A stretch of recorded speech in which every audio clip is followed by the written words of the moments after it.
This video provides general information about surgical exposure and bracketing of impacted teeth, also known as an exposure and bond surgery, including some of the risks, benefits, and alternatives to surgery. We are providing this information to assist in your decision whether or not to proceed with this surgery. Please note that not all of this information applies to every patient. For specific information about your diagnosis, treatment options, surgery, and recovery, be sure to ask your oral and maxillofacial surgeon.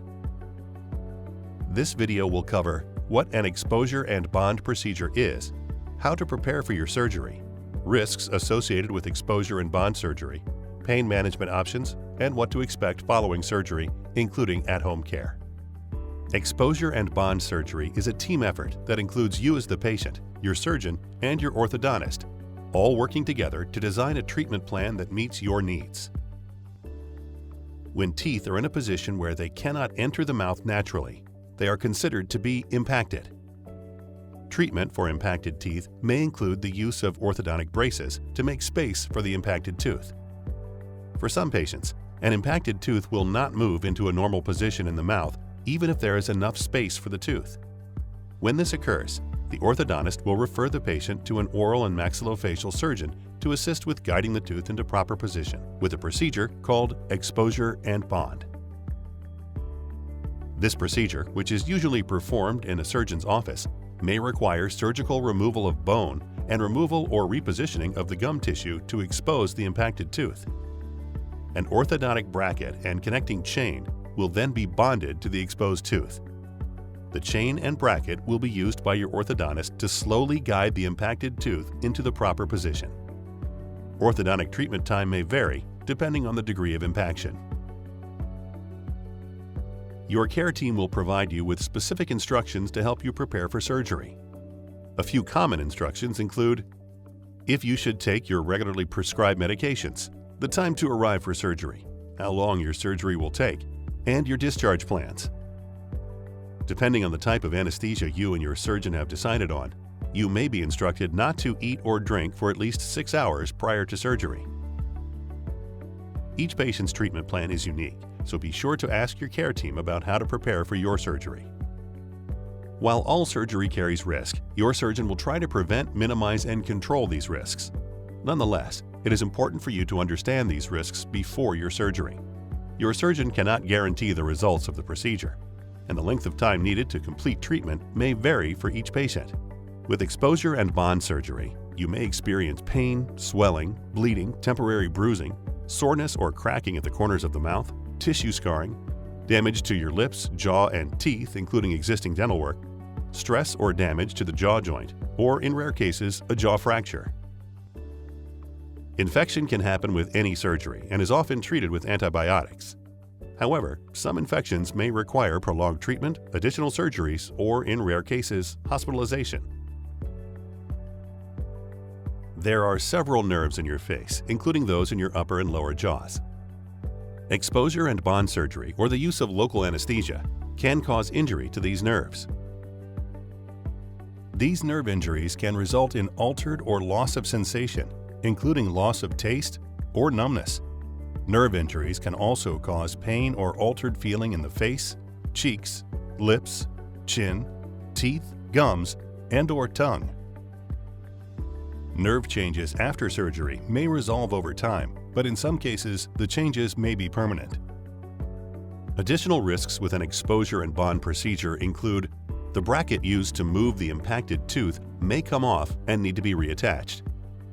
The bracket, wire, and/or chain attached to the braces to pull the impacted tooth into position may cause irritation to the tongue, lips, or cheek areas. The impacted tooth may not move and may be left in place or may need to be removed. Rarely, there may be an opening created from the mouth into the sinus cavities. Or there may be changes in the condition and/or appearance of the teeth, soft tissue, or bone. Some of these complications may require additional surgery. Your surgeon will discuss with you the available options to control your pain and anxiety during and after surgery. During surgery, local anesthesia is used to numb the surgical site. The numbness from local anesthesia can last for a few hours after surgery and allows most patients the time needed to get home and start taking their pain medication before the numbness wears off. In addition to local anesthesia, you may be a candidate for other anesthesia options. IV sedation or general anesthesia may cause some patients to experience disorientation, drowsiness, nausea, vomiting, or allergic reactions.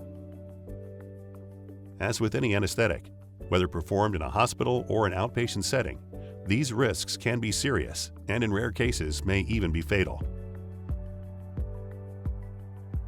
After surgery, many patients effectively control their pain with over-the-counter pain relievers, such as acetaminophen, also known as Tylenol, or ibuprofen, also known as Advil and Motrin. Some patients may require stronger prescription medications like narcotics or opioids to help relieve moderate to severe post-surgical pain. Be sure to discuss your pain control options with your surgeon.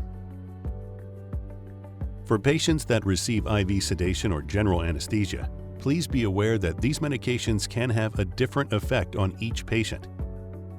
Some patients may have lingering anesthesia effects, including memory and coordination issues, for an extended time, possibly into the day after surgery. Because your doctor cannot predict how you will react to IV sedation or general anesthesia, an escort must accompany you to the office, remain in the office during surgery, drive you home, and stay with you after surgery until the effects of anesthesia are no longer present. This is typically 4 to 8 hours after discharge from the office. It's important to understand that an escort is a responsible adult who can assist you after surgery until you are sufficiently recovered from the effects of anesthesia. You and your escort will receive instructions for home care and follow-up. Please be aware that if your escort is not available on the day of surgery, the surgery may be delayed, rescheduled, or completed with local anesthesia only. Once home, it is important for you to rest and follow the home care instructions. If you experience more than moderate discomfort, excessive bleeding, or have any post-procedure questions, you or your escort should call your care team for additional consultation and directions. For most patients, their diet for the first few days after surgery consists of soft foods that require little to no chewing. You may receive more specific diet instructions from your surgeon depending upon your specific surgery. This video provided a general understanding about exposure and bond surgery to assist in your decision whether or not to proceed with treatment. Each patient and their treatment plan are unique. You, your oral surgeon, and your orthodontist will work together to prepare a treatment plan that meets your needs. Please consult your oral surgeon if you would like further explanation about any information in this video, or if you have questions about your specific treatment plan or topics that may not have been included in this video.